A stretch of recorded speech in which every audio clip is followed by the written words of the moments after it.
Assalamualaikum warahmatullahi wabarakatuh. Perkenalkan, nama saya Yusriati, NIM F2019-01195 dari kelas C4 Farmasi. Baik, di sini saya akan menjelaskan tentang diagnosa dan penata laksanaan osteoartritis.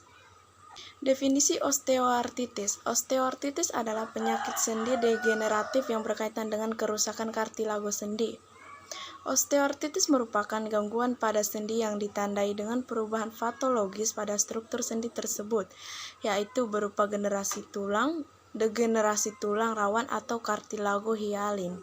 Sendi-sendi yang terkena adanya predileksi OA pada sendi-sendi tertentu karpa metakarpal 1, metatarsophalangeal 1, sendi afasial tulang belakang, lutut, dan paha.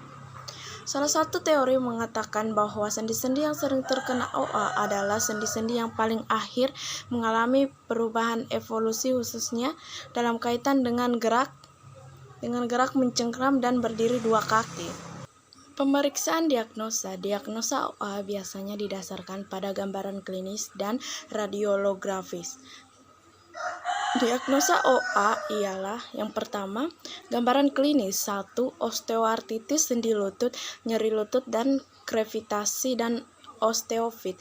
2. Osteoartritis tangan, nyeri tangan dan kaki. 3. Osteoartritis sendi pinggul, nyeri pinggul. Yang kedua, gambaran radiologis.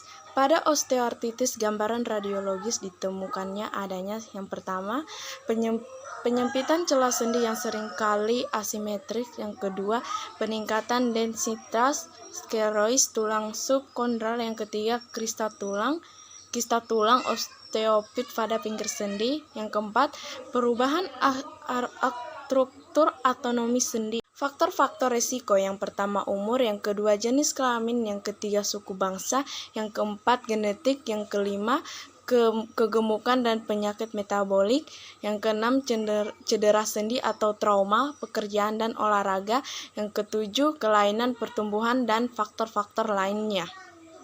Selanjutnya akan dijelaskan oleh teman saya. Assalamualaikum warahmatullahi wabarakatuh. Perkenalkan, nama saya Febrianti Dwi Wahyuningsi, NIM F2019-01183. Di sini saya akan melanjutkan penjelasan dari Saudari Lian. Di sini saya akan menjelaskan tentang efek penggunaan obat secara farmakologis untuk penyakit osteoartritis. Efek farmakologisnya itu terbagi menjadi beberapa macam, yaitu yang pertama sistematik. Secara sistematik, penggunaan obat ini bisa menggunakan penggunaan obat analgetik, seperti contoh obatnya yang non narkotik itu seperti paracetamol, atau obat opioid seperti tramadol atau kodein. Di antiinflamasi atau non steroid, di sini terbagi jadi beberapa macam penggunaannya, yaitu penggunaan oral lewat mulut, penggunaan injeksi lewat suntikan, dan juga penggunaan supositoria lewat anus.